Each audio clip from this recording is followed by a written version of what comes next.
Venezuela was once the richest country in Latin America. It has the largest known oil reserves in the world, and its democratic government was once praised worldwide. But today, Venezuela's democratic institutions and its economy are in shambles. The country has the highest inflation rate in the world, making food and medicine inaccessible to most Venezuelans.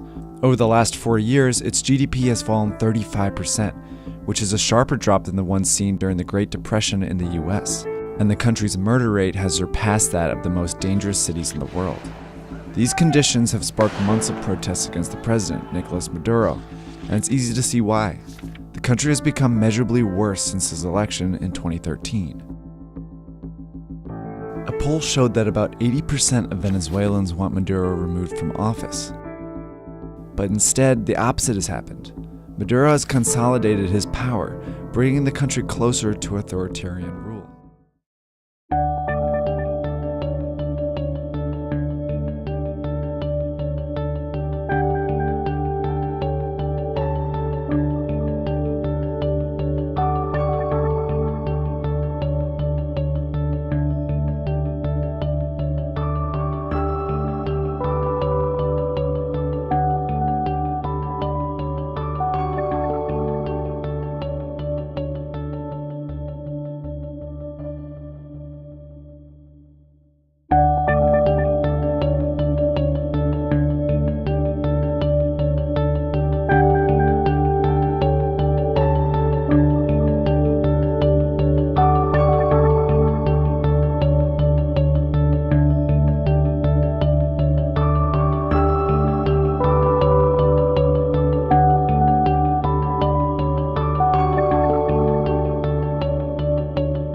Maduro's political ambition became evident in December 2015. 2 years after he became president, a coalition of opposition parties called the Democratic Unity Roundtable, or MUD, won a 2/3 majority in the National Assembly, putting Maduro's rule at risk. In response, Maduro quickly forced out several Supreme Court justices and filled the positions with cronies loyal to him. In March 2016, the court ruled to strip the opposition-led National Assembly of its powers, a move that sparked massive protests across the country. The ruling was reversed a few days later, but the damage was done. Protests continued to grow and have left about 100 dead and thousands injured so far. Despite the violence and public outcry, Maduro held a vote in July to elect a new governing body called the National Constituent Assembly, which would have the power to rewrite Venezuela's constitution and essentially replace the National Assembly, and leave virtually no opposition to Maduro's rule. ¿Por qué está saliendo a votar hoy? Bueno, por el bienestar del país. ¿Qué está buscando en esta nueva Asamblea Nacional Constituyente? Bueno, una paz para todo. With Maduro's recent vote, Venezuelans didn't have a say in whether the assembly should exist. They only had the option to elect its members. But when Maduro's predecessor, Hugo Chavez, proposed a constitutional rewrite in 1999, he first called for a referendum to propose the election of the assembly. After most Venezuelans voted yes, they then elected a new National Constituent Assembly. See, unlike Maduro, Chavez was a charismatic and beloved leader. In the 90s, he burst onto television sets across the country. He blamed government corruption and Venezuela's elite for the economic inequality. His populist message resonated with the country's poor, who eventually helped bring him to power. The key moment in his presidency came in 2004, when oil prices surged.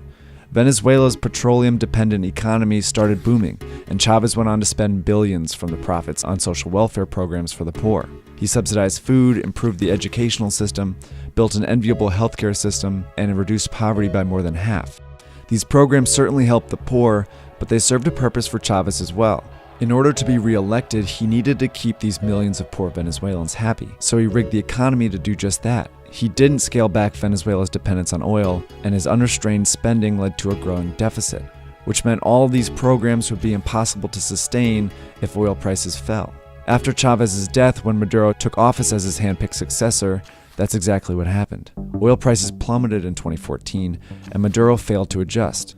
Hyperinflation has made medicines and food that were once subsidized unaffordable for Venezuelans poor, who now make up about 82% of the population.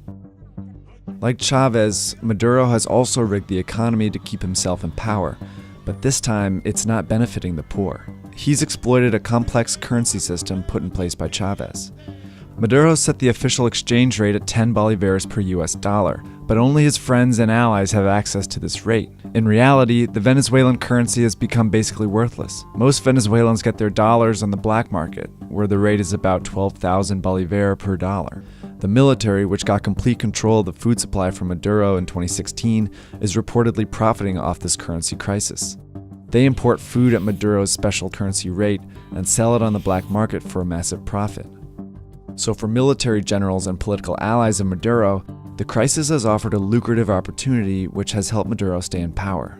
But he can't rely on that support alone. Which brings us back to Maduro's recent power grab. The opposition boycotted the vote, but Maduro held the vote for a new constitutional assembly anyway, and won a majority.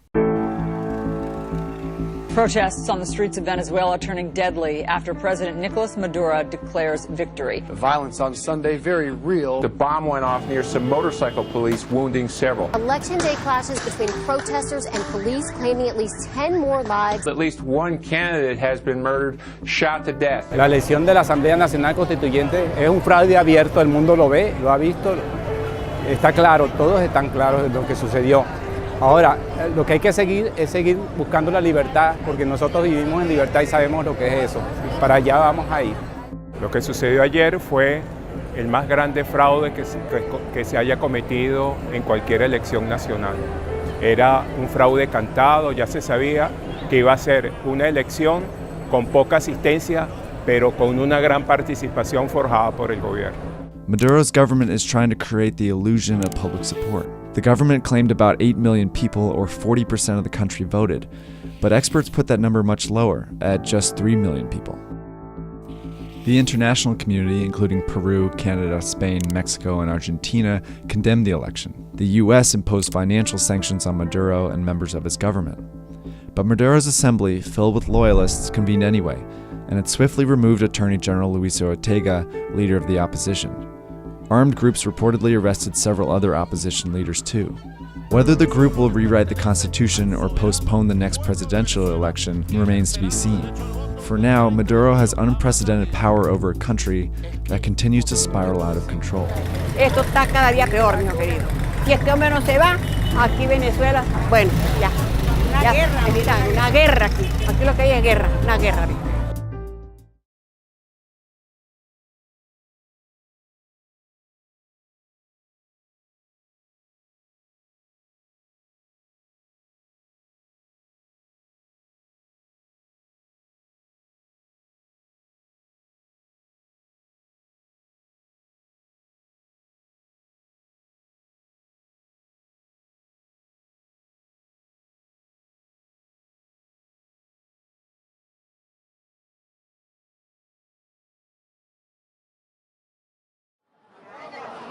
Usted es la que está demostrando que en este pueblo hay hambre, porque este pueblo es miseria. Y mientras usted está comiendo...